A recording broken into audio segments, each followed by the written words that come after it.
Those cool days while we have them, because we've got some more hot temperatures coming up. Monica. Thank you, Kel. That is the program this hour. Time for 9 News at 6 live right now. Tonight, behind bars, how the community helped police lock up an accused monster charged over a heinous attack on a 7-year-old girl. We were actively searching for him in the Ellenbrook area when he made himself known to the Ellenbrook Police Station. Plus, WA left with the harshest COVID measures in the country as other states slash isolation and testing requirements. Fire and fury. Protests in Canberra leave old Parliament House in flames. Grandparents homeless after a 4-wheel drive slams into their Bedford home. Ringing in the new year a little differently. What's on and how families can still have fun. And a triple threat birthday bash for some party animals at Perth Zoo. This is 9 News Perth with Natalia Cooper. Good evening. An accused sex monster is tonight behind bars, arrested over a sickening attack on a 7-year-old girl as she slept in her bed. The 25-year-old Ellenbrook man was taken into custody just hours after police released security footage crucial to the investigation, ending a major manhunt. 3 days on from a horrifying bedroom sex attack and arrest. 25-year-old Ellenbrook man, Callum Ferris Davies, behind bars. His alleged act of opportunity changing one little girl's life forever. I can confirm the person of interest is not known by the family. This is every parent's worst nightmare, and I'm sure they have a million things going through their head, but we are supporting them as best we can. Police will allege he climbed a wall early Monday morning, broke into the home through a bathroom window, sexually assaulting and choking the 7-year-old as she slept in her bed. The following day, a breakthrough. Police locating a missing fly screen, but it was this crucial CCTV released yesterday that led to an arrest. Led to a number of people coming forward, which led us to identifying the person of interest. Just 3 hours after its release, the accused walked into the Ellenbrook police station. By then, officers had already begun actively looking for him. Little is known of the accused. His neighbours telling 9 News he was a loner who lived with his parents and sister. That family home now the centre of a police investigation. This is a horrific incident. This is an incident which occurred in the home where a child and their family should feel safe. And there's one that we are pleased to bring to an early resolution. The 25-year-old is facing 6 charges, which, if convicted, carry a 20-year jail term. In court this morning, he made no application for bail, telling the magistrate he wanted to represent himself. While he's now confined to a prison cell, the investigation is far from over. One piece of evidence still missing, the 7-year-old's Christmas pyjama top. Mia Edgerton-Warburton, 9 News. Mark McGowan is delaying following the rest of the nation in slashing COVID isolation and testing requirements. It means WA will have the harshest measures in the country, even though just one new case was recorded today. Beaming in for the final time this year. Welcome everyone. The nation's leaders urged to get on the same page. We agreed a new definition of close contact that requires testing and isolation. With Australia passing 20,000 daily infections for the first time and a 2-year-old South Australian girl dying with COVID, the Prime Minister is changing gears. From midnight in most eastern states, a close contact will be defined as someone who lives with or has spent at least 4 hours with a positive case in a household or care setting. If you don't fulfil this definition of a close contact, then there is no need for you to be in that line. You should go home. But with WA recording just one new case today, our Premier is sticking by his own rules. Western Australia is different, and we don't have large numbers of cases. Mark McGowan won't adopt the new definitions until after February 5, when high caseloads kick in. Our testing, tracing, isolation and quarantine systems are all still working. Over there, they've all collapsed. It's not what hundreds of Western Australians isolating for 14 days wanted to hear, a number which is growing to the southwest. A train from Bunbury to Perth, the latest close contact exposure site, while the advice is test and isolate for visitors to Portside Boulders climbing gym in O'Connor Avery Bar in the city, and a Liquorland and Coles in Beeliar Village. Today's new case unvaccinated and possibly infectious in the community. We got a positive test out of the 5,000 or so tests we did yesterday. He is now in hotel quarantine. WA's latest restrictions have crippled events companies, blowing a $26.5 million hole in the industry, with 5,000 workers losing shifts. But relief is on the way. Small businesses can apply for $12,500 grants, nightclubs eligible for $20,000, while organisers of up to 250 cancelled events will be able to claim back 75% of their losses. This is the first time we've really seen the government take the time to understand the industry's needs and to come up with a package that we hope will be able to assist a lot of businesses. The Premier also guaranteeing he won't kill the party once the borders open. That's not part of the plans.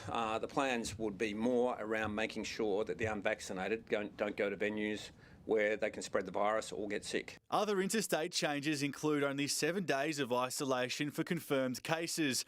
And in a bid to reduce testing queues, there will be changes to who receives a swab, with PCR tests reserved for those with symptoms. Close contacts without symptoms should get a rapid antigen test.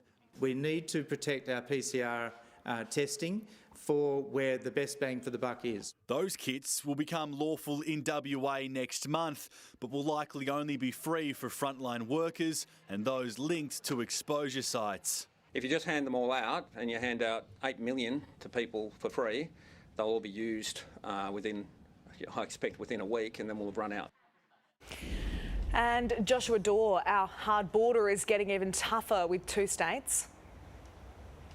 Well, Natalia, after both recorded more than 1,000 cases each, the WA government has toughened the border with South Australia and Queensland to the highest level, extreme risk, as of 6 p.m. tomorrow night. It means that travel will essentially be banned, even on compassionate grounds. Only a very strict select group of government or Commonwealth officials will be allowed in to quarantine in a hotel for 14 days. The advice for those who have approvals on high risk before 6 p.m. tomorrow night is come home now. And it has been made a little bit easier. There will be no pre-departure PCR testing requirement, given the strain on the system that's currently seen over east. So it means come tomorrow night, there will be 4 states at that toughest level, extreme risk: South Australia, Queensland, New South Wales and Victoria. Fortress WA well and truly in place to end the year. Natalia? Okay, a big day in COVID news. Josh, thank you. One of Australia's most cherished buildings, Old Parliament House in Canberra, has been set on fire by protesters. The original doors from 1927 were badly damaged after clashes erupted during a smoking ceremony. Flames at the heart of the capital. On the footsteps of Old Parliament House, a smoking ceremony turns violent. Protesters clashing with police. One officer goes flying before they retreat via a side door into the building. The flames from the ceremony spread and quickly engulfed the entrance. The demonstrators refusing to back down before turning their anger to the media. A wall of police forming a barrier outside the heritage-listed building, pushing the activists back to the road. There was a small smoking ceremony, and that is something that we had agreed with. It then became a little bit out of hand, and then when ACT police went to respond, that's when it was greatly exasperated. Cameron Dushka watched the drama unfold. I saw a little fire. I guess I assumed it was like ceremonial or something. And then eventually it kind of went up in flames, the whole front door. The First Nations people were saying that they are going through the main door because it's their house. We're devastated about the damage that has happened to the building. The front doors are original front doors from 1927, so they're an iconic part of the building. I'm disgusted and appalled by the behaviour that would see Australians come and set fire to such a symbol of democracy in this country. Protesters started gathering here last week as the 50th anniversary of the Aboriginal Tent Embassy looms. Within the structure, it has been confined to the front facade of the building. Hazardous Materials Unit is still undertaking atmospheric monitoring to ensure that the atmosphere within inside the building is safe. Rachel Baxter, 9 News. An elderly couple has been forced from their Bedford home after an out-of-control four-wheel drive ploughed into their property. Not only did the grandparents receive the shock of their lives, but the damage has made it too unsafe for them to stay. Side by side, walking away from the aftermath of their smashed-up garage. The grandparents returning home to collect the newspaper, observing the debris now lining their driveway. Oh, there's a noise, but it wasn't an impactful noise that you'd say, bloody hell, something happened. A Land Cruiser smashed into their home around 6:45 last night, narrowly missing their front door. Inside, Vivian was watching TV while her husband showered. We want to go out of the shower. It certainly was that when you looked at the damage. Their cars parked in the garage, part of the bingle, are now stuck behind wooden boards. Their home too unsafe to sleep in. But the pair today both in good spirits. And grateful for the tight-knit Bedford community who came to help. Like a big bang. It was like kind of like a thud as well. It wasn't like no screeching or anything. It was just like a bang. The 32-year-old driver was taken to Royal Perth Hospital and lucky to be alive, saved by airbags. He couldn't really stand up straight. He was a bit like scared, probably shocked as well. Witnesses say the driver lost control at this stop sign. He mounts the curb towards the front door, hitting a tree on his way, smashing his car into two parked cars in the garage. Police now probing what caused this near miss. Alexia Pesce, 9 News. Residents who sweltered through a record-breaking festive heat wave without power will receive $160 in relief. At its peak, 34,000 homes and businesses were without electricity. Those who were in the dark for more than 12 hours can apply for the grant. There'll be an independent review into the cause of the outages and the response. Ghislaine Maxwell, longtime companion of Jeffrey Epstein, has been found guilty of conspiring with him to recruit, groom and sexually abuse young girls. After a month-long trial, a jury convicted the socialite, who now faces the possibility of life behind bars. Jeffrey Epstein's partner in crime now accountable. The road to justice has been far too long, but today, justice has been done. Ghislaine Maxwell not flinching as the verdict was read out, the New York jury taking 40 hours to decide she was not a minor player but a key orchestrator in the disgraced financier's sex ring. Guilty of 3 counts of conspiracy, 1 count of enticing a minor to travel, and of the most serious charge, sex trafficking a minor, a crime which alone carries a potential 40-year prison sentence. That count related solely to one woman, Carolyn, who was 14 when she began going to Jeffrey Epstein's Palm Beach home 2 or 3 times a week to perform sexualised massages on him. She insisted that Ghislaine Maxwell facilitated it all.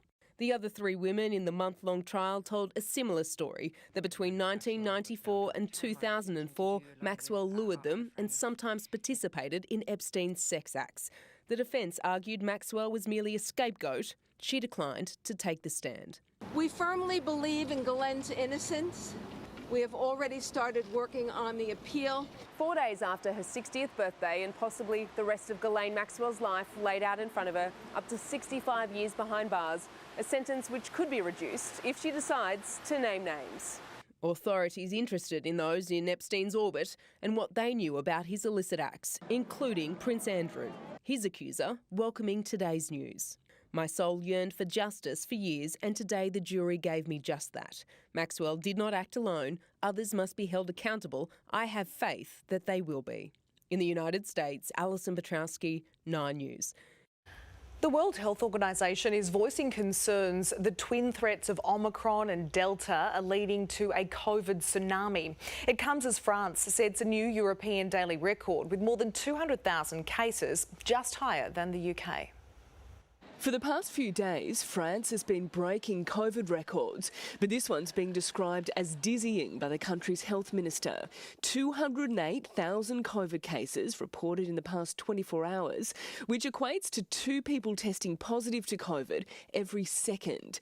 It's a new European record, with Italy, Spain, Portugal, Greece and the UK all reporting their own record spikes this week. Britain has just recorded 183,000 cases. That's up more than 50,000 in a day.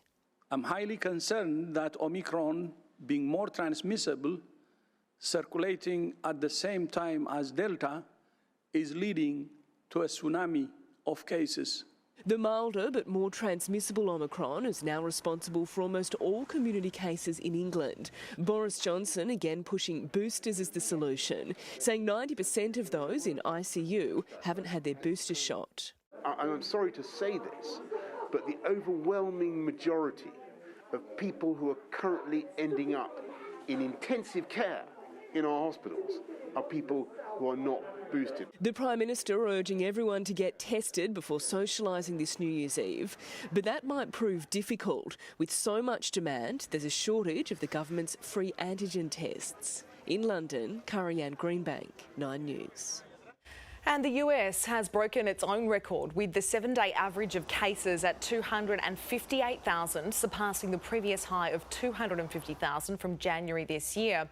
Back then, however, the 7-day average of deaths was 3,000. Now it's 1,000.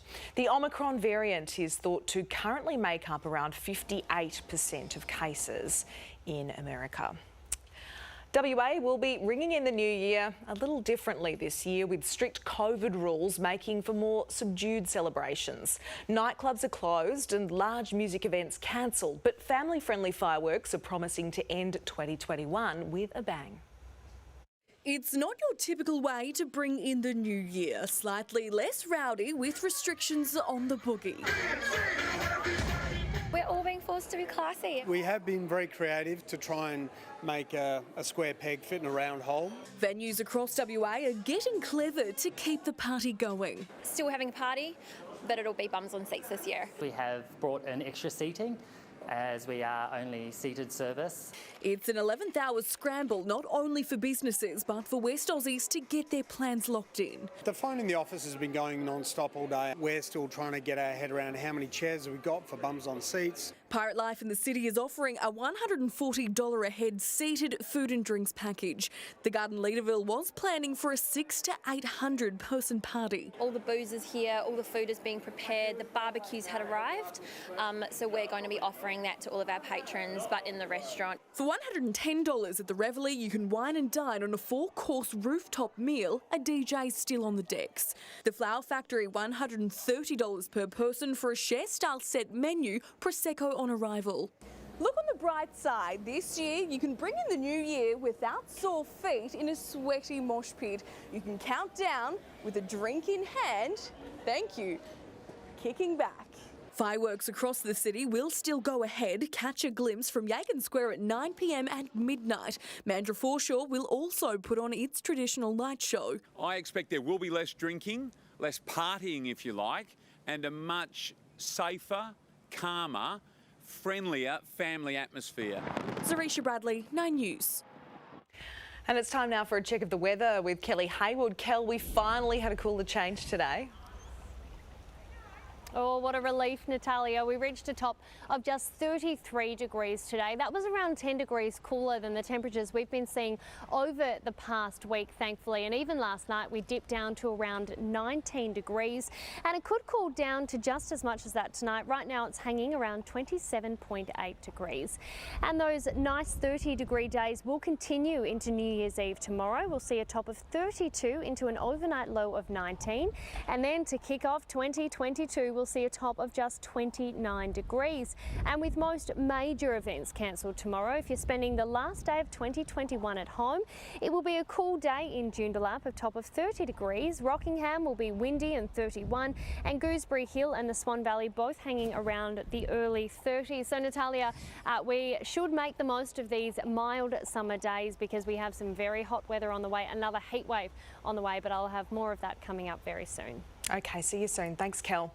Next, a murder charge over a hit and run in our southeastern suburbs. Plus, 2 injured as a light plane slams through the wall of a hangar.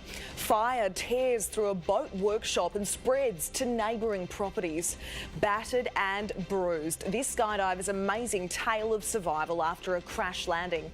And later, the old piano's been given a new lease on life on the streets, and they're still entertaining.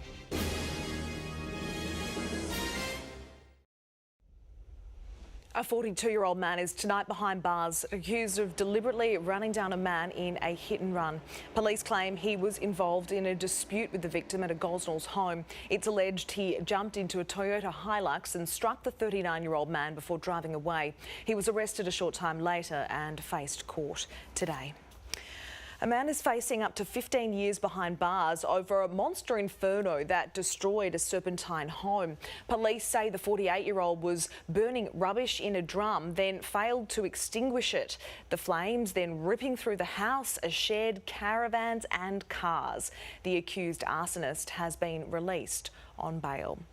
2 men have been taken to hospital after their light plane crashed into a hangar south of Adelaide. The aircraft was attempting to land when it slammed into the building this morning. A man aged in his 60s suffered serious head, chest and leg injuries, while the other, aged in his 30s, had a cut on the foot. It is not yet known if a sudden wind change caused the crash.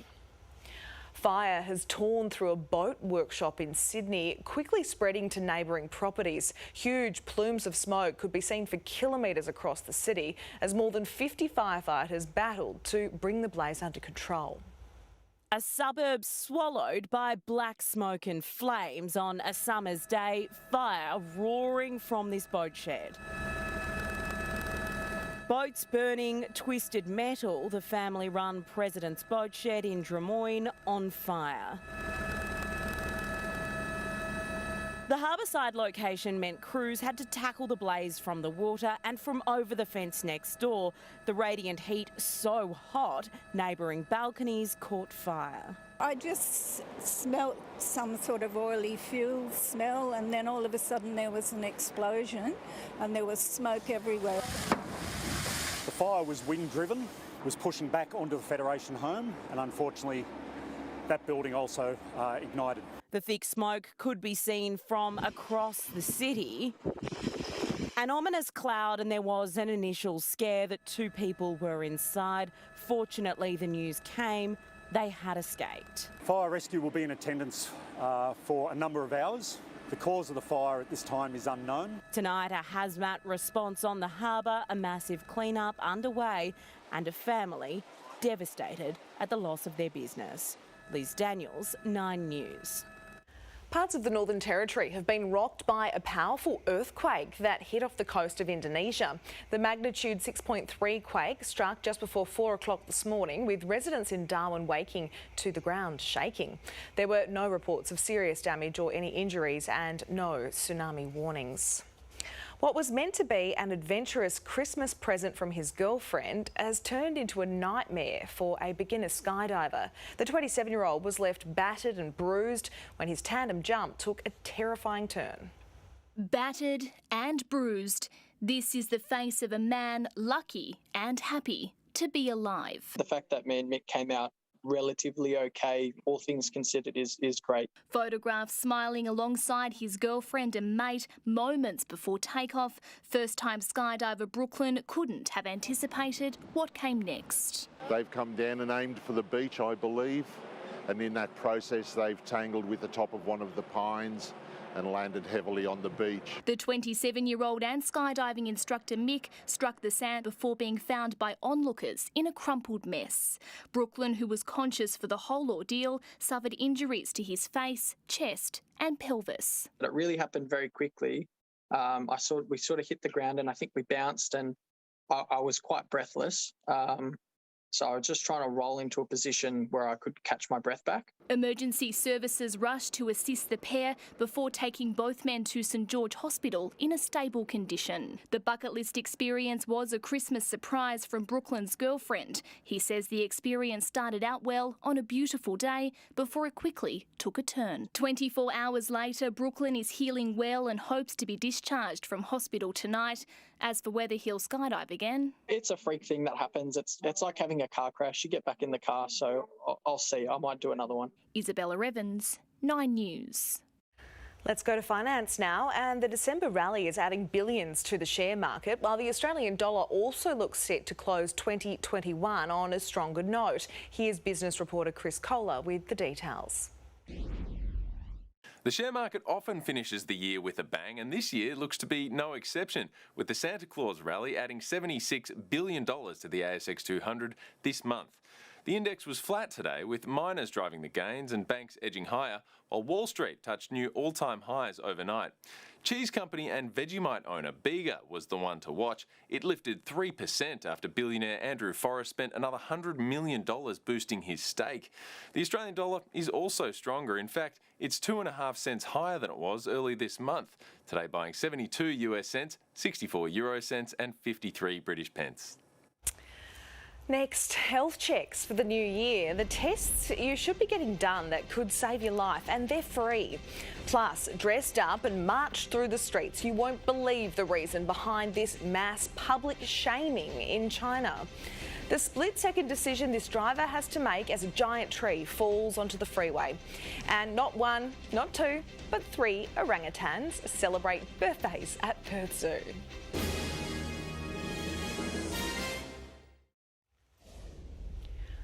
While COVID-19 has been dominating headlines over the past 2 years, it seems we can do more to protect ourselves from our nation's biggest killers. From heart disease to cancer, free health checks might just save your life in the new year.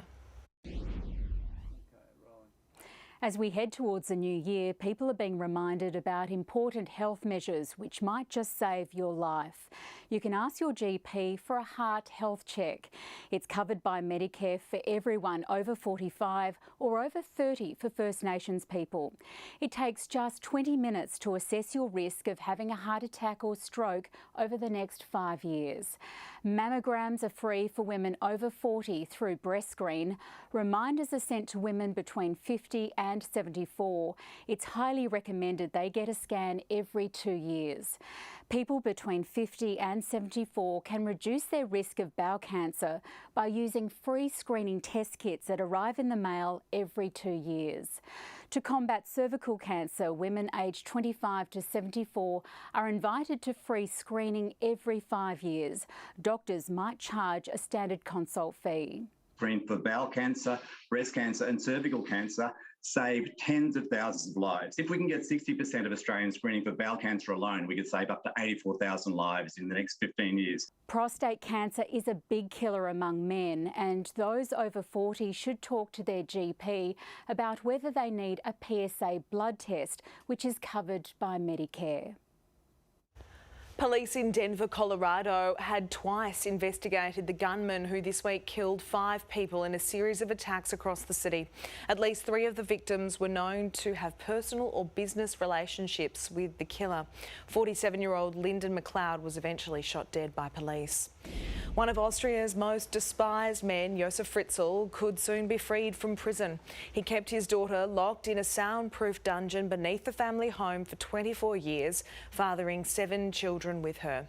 He was sentenced to life, but a psychiatrist will now determine if he can be released in 2024, meaning he'd spend 15 years in jail, a decade less than his daughter was imprisoned. There has been some harsh medicine for 4 men who broke COVID restrictions in the Chinese city of Jingxi. They were forced to march in hazmat suits through the streets, escorted by armed police in a shaming parade in front of a large crowd. The men are accused of transporting illegal migrants while China's borders remained largely locked down.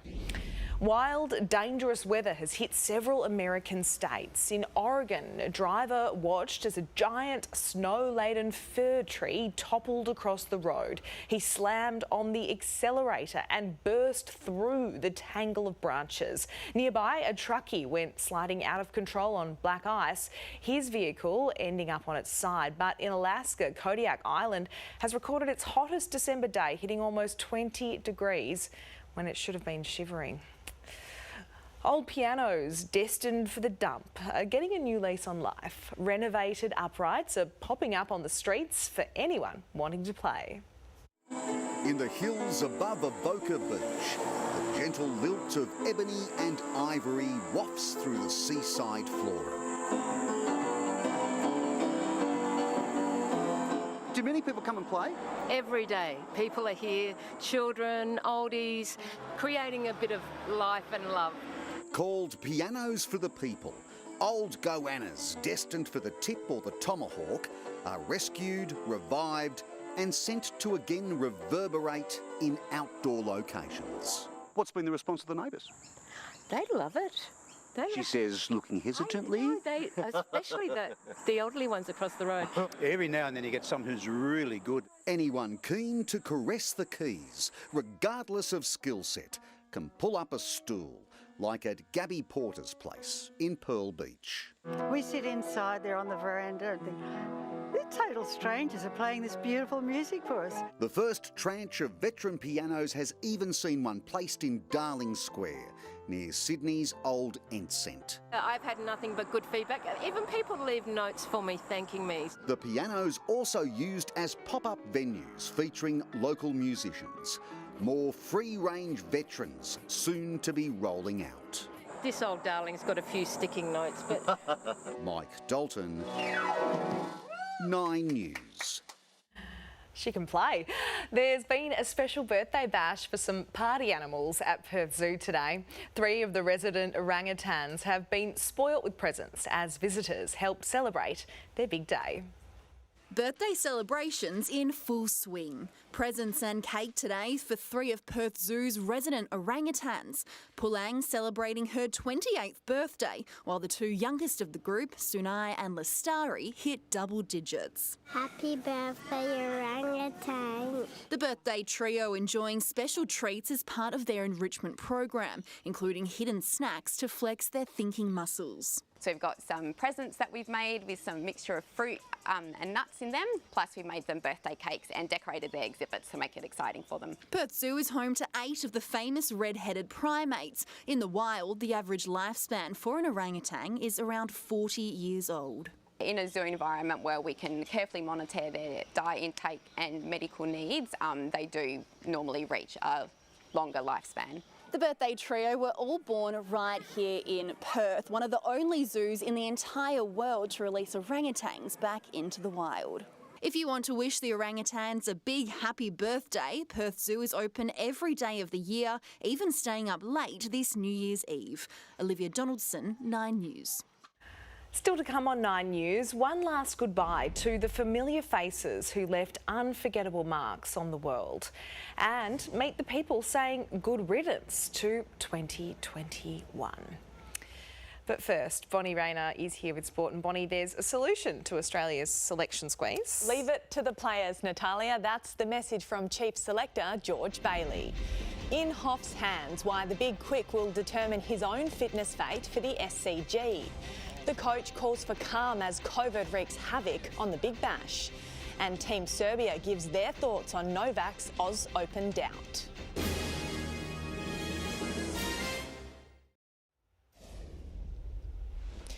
Australia's selectors are backing Josh Hazlewood to make the decision on his fitness for the 4th Ashes Test in Sydney. While the paceman returned to the nets today, it's gone from bad to worse for the tourists. Their coach now in isolation. A relaxed Justin Langer rolled the arm over following some well-earned celebrations as Scott Boland returned to the scene of his breakout moment. Still unclear if those MCG heroics will be enough to remain in the side. Have you got any indication whether he'll be playing in Sydney yet? No idea. I think Josh having a bowl today. After almost 3 weeks without bowling, Josh Hazlewood finally got moving again. Sidelined from the past 2 tests with a side strain, today's net session was a step in the right direction. And while he didn't work up to full pace, there's still 6 days to prove his fitness. I've got pretty good faith that if Hoff's confident and he says he's right to go, I think we'd back him in. He's earned that trust. It leaves Boland in a precarious position. No, it's a headache. It's a great headache, and obviously some hard conversations to be had at some stage. With its current fast bowling stocks, Australia has an embarrassment of riches, but that doesn't mean selectors are about to institute a rest and rotate policy. One bone of contention.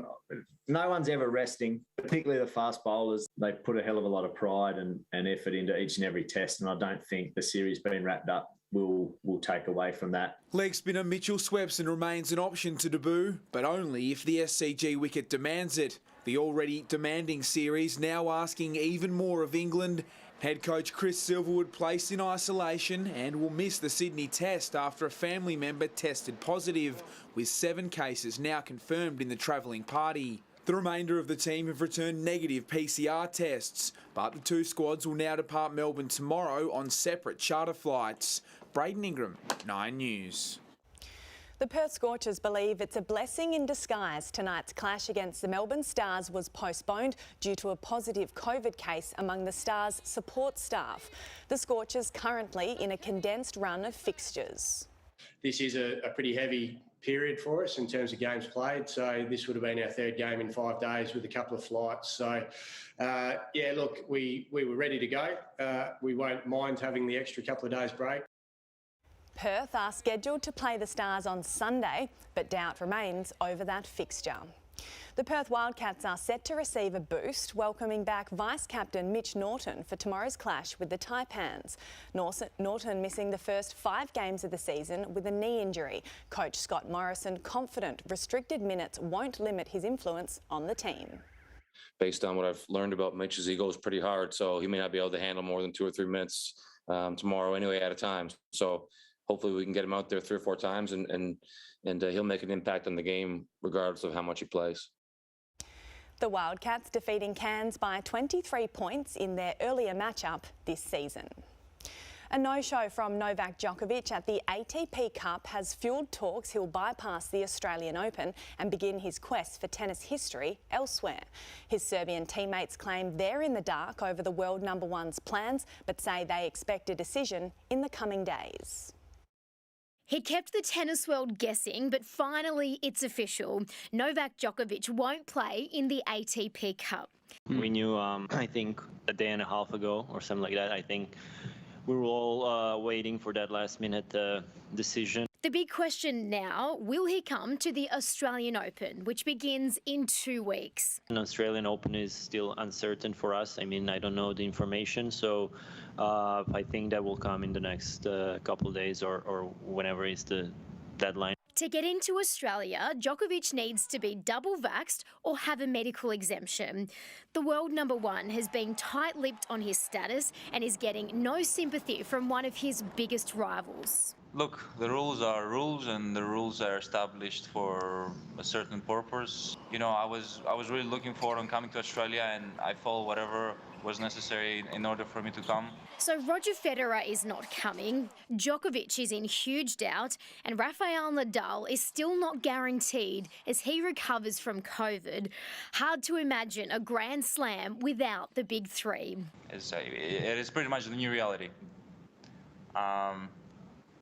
Let's see how tennis works out without the top 3.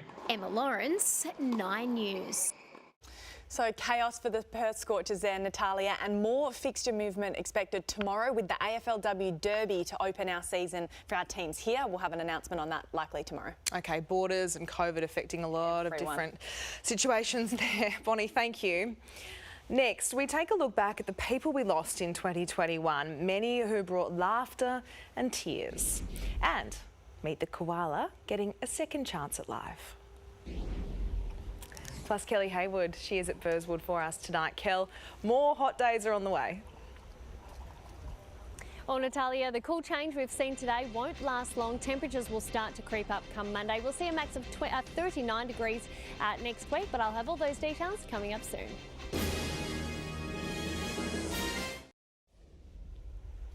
Welcome back. Let's take a look at the biggest stories making news in Perth this evening. A 25-year-old Ellenbrook man has faced court accused of choking and sexually assaulting a 7-year-old girl after breaking into her family home. Mark McGowan is delaying following the rest of the nation in slashing COVID isolation and testing requirements. WA recorded 1 new local case overnight. An elderly couple has been forced from their Bedford home after an out-of-control four-wheel drive ploughed into their property. And protesters in Canberra have clashed with police before setting fire to Old Parliament House. As we prepare to turn the page on another year, it's time for one last goodbye to the familiar faces who left an unforgettable mark on the world. 2021 was the year that Channel 9 lost 4 of its most cherished entertainers. Why ain't you that Bert Newton? Yes, I am, as a matter of fact. So much bull dust on it. Oh, I feel really good. Good evening. Australia has taken the first step towards repairing the relationship with Malaysia. Bert Newton had undergone a leg amputation in May and never recovered. At 83, the 4-time Gold Logie winner passed away. His state funeral bringing together some of the biggest names in show business. A message from his American-based son Matthew, the showstopper. She took something into another room, and the second she left, Dad leaned into the phone camera and whispered, "I think she's poisoning my food, Matthew." Ernie Sigley had been battling Alzheimer's for the past several years. The little Aussie battler was 82. In July of this year, the passing of John Cornell, better known to some as Paul Hogan's sidekick, Strop. Eat your cocktail frankfurts and get out. This is Brian Henderson, a sad Brian Henderson, saying, not good night this time, but goodbye. And long-time Sydney newsreader Brian Henderson lost his fight with cancer. Music guru Michael Gudinski died in his sleep, aged only 68. His sudden death shocked not only the music industry here in Australia, but right across the world. The cricket community mourned the death of former Test stars Colin McDonald, Alan Davidson and Ashley Mallett. In public life, few have been admired like Eddie Jaku, the Auschwitz survivor who penned the book The Happiest Man Alive. His story is remarkable. Eddie himself was remarkable. He lived to be 101. The royal family lost the man considered by many to be its rock. Ill health had forced the Duke of Edinburgh to withdraw from public life several years ago. The Queen, a lonely figure, as COVID protocols were observed at her husband's funeral. Carla Zampatti was one of Australia's most successful fashion designers. The name alone brought instant recognition and credibility to the catwalks of the world. She died aged 78. Mary Wilson was co-founder of the Supremes, dying in Las Vegas at the age of 76. The world also lost Charlie. The Rolling Stones drummer was 80 when he passed away peacefully in a London hospital. There was another legendary musician who left us in 2021. How do you do what you do to me? Jerry Marsden, as in Jerry and the Pacemakers. We dedicate one of his greatest songs to all those who gave us love, laughs and a life to celebrate.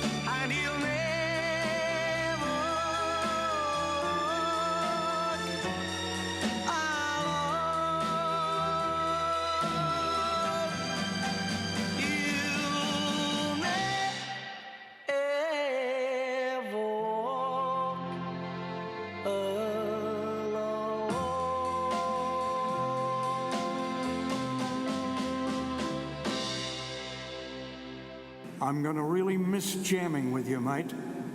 Here's looking at you, kid. Tony Jones, 9 News. Before welcoming in the new year, New Yorkers are giving 2021 the farewell it deserves, celebrating the 15th annual Good Riddance Day with more meaning than ever. The event in Times Square sees locals write down their unpleasant and unwanted memories of the past year, then toss them in a blazing garbage bin.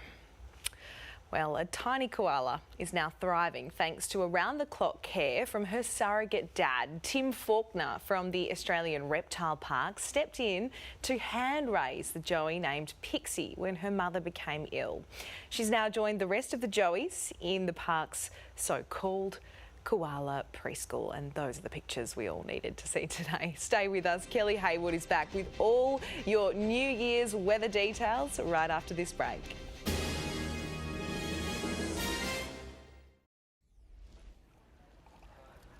Welcome back. Well, what a delight our 33-degree day today was after a week of temperatures in the 40s. Now, it did start to slowly warm up today after our overnight temperature of just 19 degrees. And right now it has cooled down to a very nice 26. Now, taking a look at the satellite for your New Year's Eve, clear skies across the metro, but showers and thunderstorms will move in over the north of the state, and those in the southwest will potentially cop a few light showers.